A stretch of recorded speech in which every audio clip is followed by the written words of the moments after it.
بسم اللہ الرحمن الرحیم. تمام دیکھنے والوں کو آپ کے میزبان چودھری دانش صغیر کا سلام عرض ہے.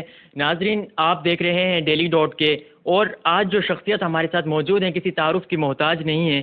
پاکستان کے مشہور و معروف اور مقبول ترین صحافی ہیں. آپ بھی ہر روز اپنی فیملی کے ساتھ 1 گھنٹہ صرف انہی کی وجہ سے ARY نیوز پر نظریں جمائے رکھتے ہیں اور پروگرام سر عام دیکھتے ہیں. جی ہاں، میری مراد ہے آج میرے ساتھ جو شخصیت موجود ہیں بات چیت کرنے کے لیے، سر عام پروگرام کے ہوسٹ جناب سید اقرار الحسن صاحب کے، جن کے چاہنے والے اس دنیا کے ہر کونے میں موجود ہیں. ان کے ساتھ آج بات چیت کرتے ہیں کہ صحافت میں آنے کا شوق کیسے پیدا ہوا، کتنی مشکلات کا سامنا کرنا پڑا، اور آج مخلوق خدا کے لیے اتنا درد ہے ان کے دل میں. اس حوالے سے ان کے ساتھ بات چیت کرتے ہیں. ہمارے ساتھ رہیے. السلام علیکم اقرار بھی، بہت شکریہ آپ نے ہمیں وقت دیا. کیسے ہیں؟ میں بالکل ٹھیک ٹھاک ہوں. آپ خیریت سے ہیں؟ ٹھیک ٹھاک؟ بالکل الحمدللہ خیریت سے. دیکھتے ہیں آج ایک جونیئر صحافی، ایک سینئر صحافی، اور میں یہ کہنے میں کوئی جھجک محسوس نہیں کرتا کہ صحافت میں آنے کا جو میرا شوق پیدا ہوا وہ صرف اقرار بھائی کی وجہ سے.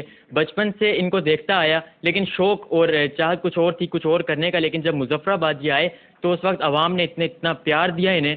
وہاں دیکھ کے لگا کہ یار کچھ ایسا کرنا ہے کہ جس سے لوگ آپ سے ڈرے نہیں بلکہ آپ کی عزت کریں، آپ سے محبت کریں. تو ان کو دیکھ کے مظفر آباد میں اس کے بعد میں نے اپنی صحافتی سفر کا آغاز کیا، اور آج جہاں ان کے ساتھ موجود ہوں. تو سب سے پہلے یہ بتائیے اقرار بھائی، صحافت میں آنے کا شوق کیسے اور کسے دیکھ کر پیدا ہوا؟ بسم اللہ الرحمن الرحیم. پہلے تو میں بڑی ایک مزیدار بات آپ کے دیکھنے والوں سے شیئر کروں، اور وہ یہ کہ میری یہ پیش گوئی ہے کہ دانش انشاءاللہ زندگی میں جو بھی کریں گے بڑا اس کو ٹھان لیں گے، اور انشاءاللہ اس میں کامیابی حاصل کریں گے. اس کی وجہ یہ ہے کہ یہ انٹرویو کبھی بھی نہ ہوتا. ظاہر ہے میں دانش کو نہیں جانتا تھا، دانش مجھے نہیں جانتے تھے، نہ انہوں نے کوئی ریفرنس یوز کیا، نہ کبھی مطلب کوئی ایسا تعلق نہیں تھا کہ میں ان کے یوٹیوب چینل کے لیے یہ انٹرویو دیتا. اتنی کنسسٹنسی سے، اتنے تسلسل سے انہوں نے مجھے فالو کیا. تو جسے وہ آپ کہہ لیجیے کہ لگن ہے جو ان کا جو تسلسل ہے، پہلے تو اس پہ مبارک ہو آپ کو. اور یہی چیز بڑی ضروری ہے صحافت میں. سر عام میں بھی ہم یہی کہتے تھے کہ ہم رات بھر بیٹھے رہیں، اور مثال کے طور پہ جو بچے بھیک مانگتے ہیں ہم صرف کہانیاں سنتے ہیں، ذرا دیکھیں تو صحیح کہ ان کے ساتھ کیا ہو. تو وہ جو آپ کی کنسسٹنسی ہے اپنے کام کے لیے، وہ بڑی ضروری ہے. تو وہ جراثیم آپ میں موجود ہے. اللہ نے چاہا تو پروردگار بہت عزت سے نوازے گا انشاءاللہ. تو اب سوال میں آپ کا بھول گیا آپ کی تعریف کرنے کے چکر میں. دوبارہ صحافت میں آنے کا شوق کیسے اور کسے دیکھ کر پیدا ہوا تھا؟ سچی بات یہ ہے کہ ان دنوں چونکہ جب ہم پڑھ رہے تھے تو اس وقت میں ہمیشہ یہ کہتا ہوں کہ صرف PTV تھا. تو PTV پر ایسا کوئی ظاہر بہت دھماکے دار قسم کی صحافت نہیں ہوتی. وہ ایک ریگولر آپ نیوز ہے، اور وہ جو خبریں آتی ہیں پریس ریلیز کی شکل میں آپ بس وہی پڑھ دیتے ہیں، یا نیوز بلیٹنز میں وہ سنا دی جاتی ہیں. تو ایسا ان دنوں میں کوئی آئیڈیل نہیں تھا. اخبارات کا ہم بہت زیادہ مطالعہ نہیں کرتے، کتابوں کے شوقین البتہ ہم بہت تھے. تو 2004-05 میں جب یہ جو پرائیویٹ نیوز چینلز ہیں یہ ایمرج ہونا شروع ہوئے، تو تب اس لیے اس طرف آنا ہوا بیکاز ہمارا تعلق پبلک اسپیکنگ سے تھا.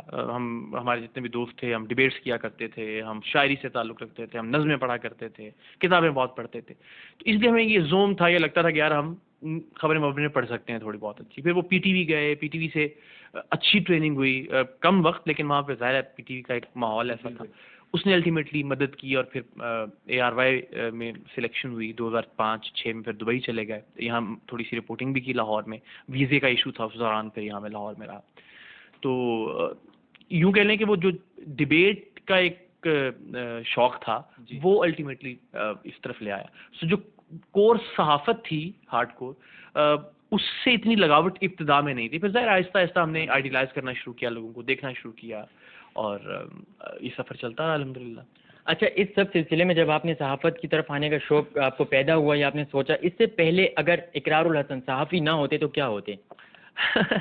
پتہ نہیں، مجھے لگتا ہے کچھ سنگر ہوتا، یا کچھ آرٹ سے وابستہ کوئی چیز کر رہا ہوتا، کتابیں لکھ رہا ہوتا، شاید افسانہ نگار ہوتا، شاعر ہوتا. بہت ساری چیزیں میرے صحافت میں آنے کی وجہ سے دب گئیں میرے اندر. مثلا میں کالج کے زمانے میں مضامین لکھا کرتا تھا. فرسٹ ایئر میں کالم نگاری کیا کرتا تھا. پھر مجھے لگتا تھا کہ آواز بھی تھوڑی بہت ٹھیک ہے. وہ میوزک سوسائٹی گورنمنٹ کالج کی جس نے شفقت امانت علی تیار کیے، علی ظفر جہاں سے نکلے، اور بڑے بڑے نام ہیں وہاں.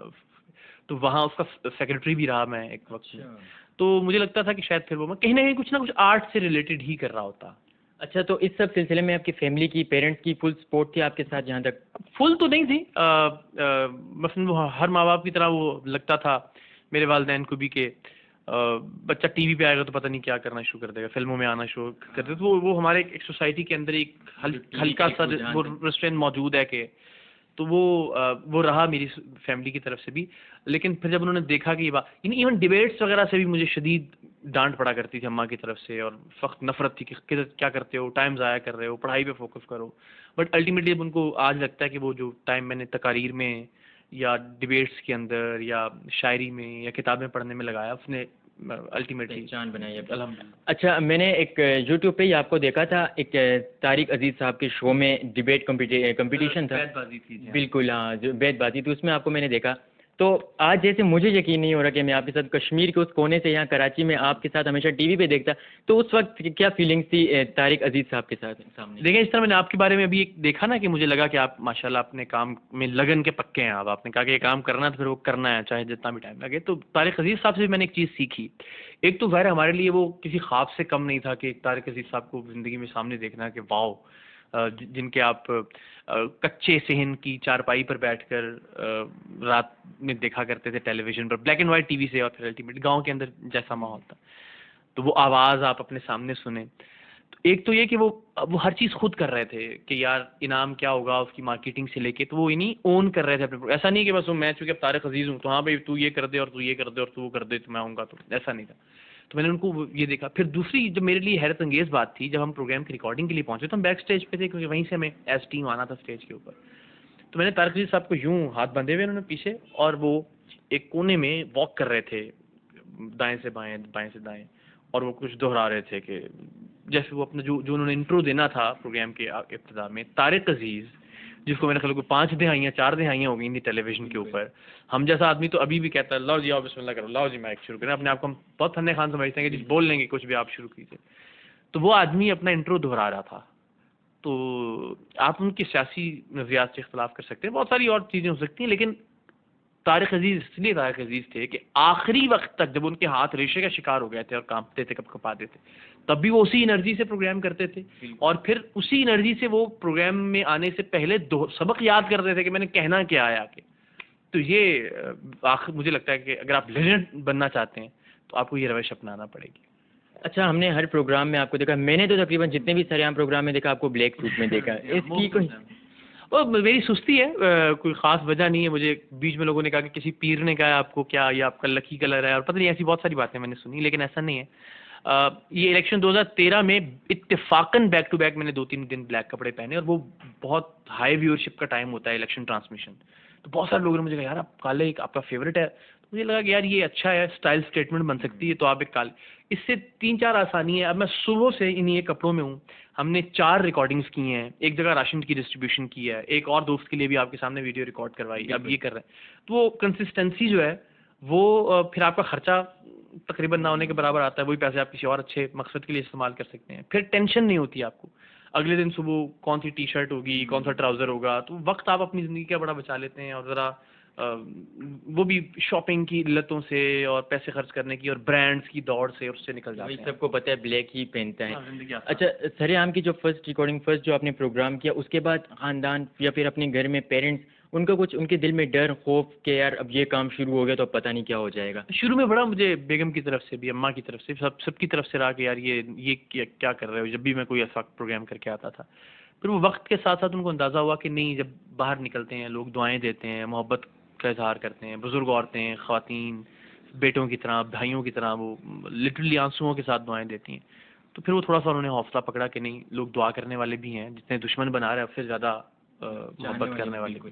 تو اب الحمدللہ وہ میں جاؤں بھی کہ زخم وخم لگا بھی ہو تو کیا نارمل ہوتا ہے. اچھا کیا ہوا, ٹھیک ہے چلو اوکے بس صحیح ہے, اب آگے چلتے ہیں. اچھا, وقت کی بہت قلت ہے, شارٹ کرتے ہیں. تو یہ بتا چند میں شخصیات کا آپ کے سامنے نام لیتے جو آپ کے ساتھ ہی ہوتے ہیں فرینڈس, ان کے بارے میں کوئی ایک لفظ سے ان کی شخصیت. وسیم بادامی, بھائی. فہد مصطفیٰ, سپر اسٹار. فیصل قریشی, مخلص ترین آدمی. عامر لیاقت, گڈ ٹیلی ویژن ہوسٹ. شاہ زیب خانزادہ, محنتی. اچھا، یہ ابھی پچھلے دنوں میں نے ایک ویڈیو دیکھی کہ امین حفیظ جو رپورٹر جیو نیوز کے، انہوں نے کافی آپ کی تعریفیں بیان کی، تو میں نے کہا شو میں یہ ضرور لے کے آؤں، ان کے لیے کچھ الفاظ۔ امین حفیظ صاحب سے پتہ نہیں ان کو یاد ہوگا یا نہیں ہوگا، میں نے جس طرح آپ سے کہا نا کہ جب میں 2004-05 میں سلیکٹ ہوا ARY میں نیوز کاسٹنگ کے لیے، تو ان دنوں میں ویزا کا کوئی ایشو آیا کہ وہ جو ایک کمپنی کے لیے ویزوں کی تعداد ہوتی ہے وہ پوری ہو چکی تھی، تو اس میں کچھ پروسیس ہونا تھا، تو انہوں نے کہا جی آپ اتنے دن اگر چاہیں تو لاہور آفس جوائن کر لیں، تو میں نے کہا ٹھیک ہے، مجھے سیکھنے کو بھی ملے گا۔ تو ان دنوں میں جب فیلڈ رپورٹنگ پہ کچھ نکلتا تھا تو امین حفیظ صاحب ہمارے سینئر تھے اس وقت، تو جیو کے وہ رپورٹر تھے، تو پتہ نہیں ان کو یاد بھی ہوگا کہ ایک بچہ سا جو ہے وہ 5th ایئر کا ہمارے ساتھ آگے پیچھے کہیں گھومتا تھا یا نہیں۔ تو ہم تو ان کو سینئر کی اور بڑوں کی نظر سے دیکھتے ہیں، ہم ان کا سٹائل الگ ہے، بالکل ڈفرینٹ ہے، اور اس کا اپنا ایک مزہ ہے، لطف آتا ہے، یعنی آپ مسکرائے بغیر نہیں رہ سکتے، رپورٹنگ کی رپورٹنگ اور ان کے انداز کی وجہ سے اس میں بڑی جان پڑ جاتی ہے، تو ان کا بڑا پن ہے، انہوں نے تعریفی جملے بولے میرے لیے۔ اچھا، پروگرام کے اینڈ میں جو وہ میرے سمیت تمام وہ نوجوان جو کہ صحافت کا شوق رکھتے ہیں، صحافت میں آنا چاہتے ہیں، ان کے لیے کوئی مشورہ، پیغام؟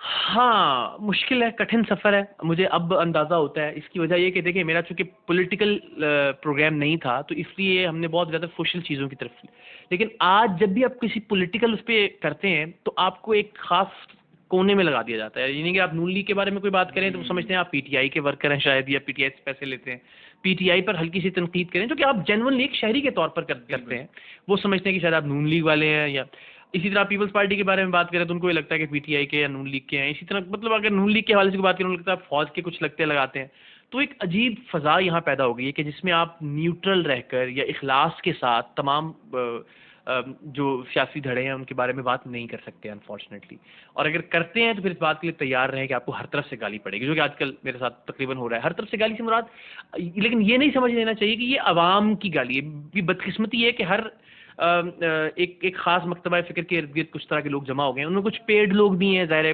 پورے وہ سیل چلائے جاتے ہیں، پھر ان کے تھرو کچھ ایسے لوگ ہوتے ہیں جو گلی محلے کے ورکر ہیں، یونین کاؤنسل کے چیئرمین، کاؤنسلر، اس ٹائپ کے لوگ ہیں جنہیں امید ہے، تو وہ ایک خاص قسم کا دھرا بن جاتا ہے، تو آپ کو اس سے گھبرانا نہیں ہے، اپنی دیانتداری سے اللہ تعالیٰ کو حاضر ناظر جان کر جو آپ ٹھیک سمجھتے ہیں، جو غلط ہو سکتا ہے یہ امکان رکھتے ہوئے اس کا اظہار کیجیے اور بس آگے بڑھتے چلے جائیں اللہ کا نام لے کے۔